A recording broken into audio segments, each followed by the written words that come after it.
बच्चों सुप्रभात। आज मैं पुनः उमेश कुमार पांडे हिंदी शिक्षक के रूप में हिंदी पढ़ाने हेतु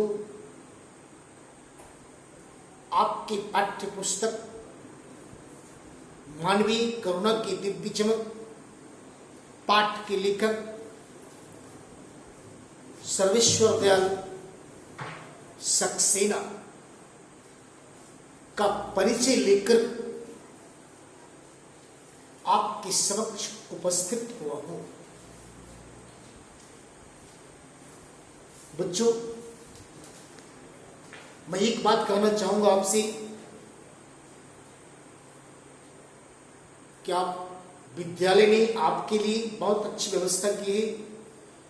इस व्यवस्था को, ये लर्निंग कार्यक्रम को आप समयानुसार बिल्कुल स्थिरता से बैठकर समय का सदुपयोग करते हुए पठन पाठन कार्यों से जुड़े रहना चाहिए, जुड़ने की कोशिश करें। मैं तो ये भी देखता हूं कि बहुत सारे बच्चे ऑनलाइन की व्यवस्था से वंचित हैं। क्यों? हम सभी संघर्षरत सह प्रयासरत रहते किस माध्यम से आप तक की व्यवस्था को पहुंचाया जाए और इससे आप तमाम बच्चे लाभान्वित हो। बच्चों, आज मैं आपको सर्वेश्वर दयाल सक्सेना, जो इसके लेखक है सर्वेश्वर दयाल सक्सेना, इनके जीवन परिचय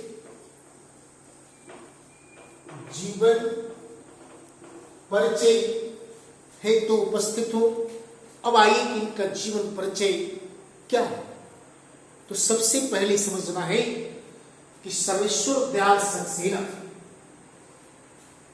हिंदी साहित्य के क्षेत्र में बहुमुखी प्रतिभा के संपन्न लेखक थे। उनकी हिंदी बहुत अच्छी थी। सक्सेना साहब का जन्म वाराणसी, उत्तर प्रदेश राज्य, वाराणसी जिला बस्ती में 1927 ईस्वी में हुआ था। ये अपनी प्रारंभिक शिक्षा वाराणसी से ही संपन्न की, बस्ती से ही संपन्न किया और उच्च शिक्षा हेतु किंग्स कॉलेज ऑफ वाराणसी चले गए और वहीं से उच्च शिक्षा ग्रहण की। तत्पश्चात जब उन्हें एमए जो होता है स्नातकोत्तर की जो उपाधि उन्होंने ली, वो इलाहाबाद विश्वविद्यालय से संपन्न किया। वो अपने जीवन काल में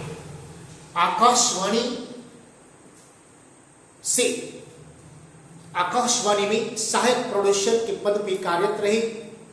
सर्वेश्वर दयाल सक्सेना बहुत ही एक अच्छे लेखक, जिन्होंने अपनी रचना से, अपनी लेखनी से साहित्य के क्षेत्र को आगे बढ़ाने का भरसक प्रयास किया। अब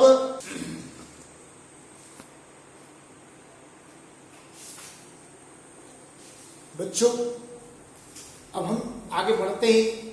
सर्वेश्वर दयाल सक्सेना बाल पत्रिका जो पराग थी उसकी संपादक भी रहे, साथ साथ वो साप्ताहिक पत्रिका के संपादक रहे। उसके बाद अपने साहित्यिक जीवन में मध्यम वर्गीय जीवन की महत्वाकांक्षाओं को उन्होंने सदैव बनाए रखा। संघर्ष और सपनों से सदैव संघर्ष किया और संघर्ष स्वप्नों से सदैव अपने काव्य की रचना करने में तत्पर रहे। वे अपनी स्वरचित काव्य खूंटियों पे टंगे लोग, साहित्य अकादमी पुरस्कार से खूंटियों पर टंगे लोग, जो उनकी एक साहित्यिक पहचान बनी, उस रचना के क्रम में उन्हें साहित्यिक अकादमी पुरस्कार से सम्मानित भी किया गया। बच्चों, वही बहुत ही सफल, सुयोग्य, विद्वान, कर्तव्यनिष्ठ साहित्यकार, कहानीकार, उपन्यासकार, निबंधकार और नाटककार थे। उनकी प्रमुख रचनाएं काठ की घंटियां, कुआनो नदी, जंगल का दर्द, खूंटियों पे टंगी लोग और ये पागल कुत्तों का मसीहा, पागल कुत्तों का मसीहा, सोया हुआ जल, ये उनकी महत्वपूर्ण कृतियां थी। और तमाम कृतियों को उपन्यासों की ओर, कहानी की ओर, प्रत्येक गद्य रचनाओं की ओर, काव्य खंडों की ओर बहुत ही सुंदर ढंग से रुचि लेकर साहित्य का सृजन, निर्माण करते हुए साहित्य के क्षेत्र को आगे बढ़ाने का जीवन पर्यंत प्रयासरत रहे। अंततः उनकी मृत्यु जो होती है, उनकी जो मृत्यु होती है वो एक ऐसे समय में हो जाती जिस समय के साहित्यकार साहित्य के क्षेत्र में बहुत क्षति पहुंचती है, और उनकी मृत्यु होती है वो 1983 ईस्वी में। इनकी मृत्यु 1983 ईस्वी में हो गई।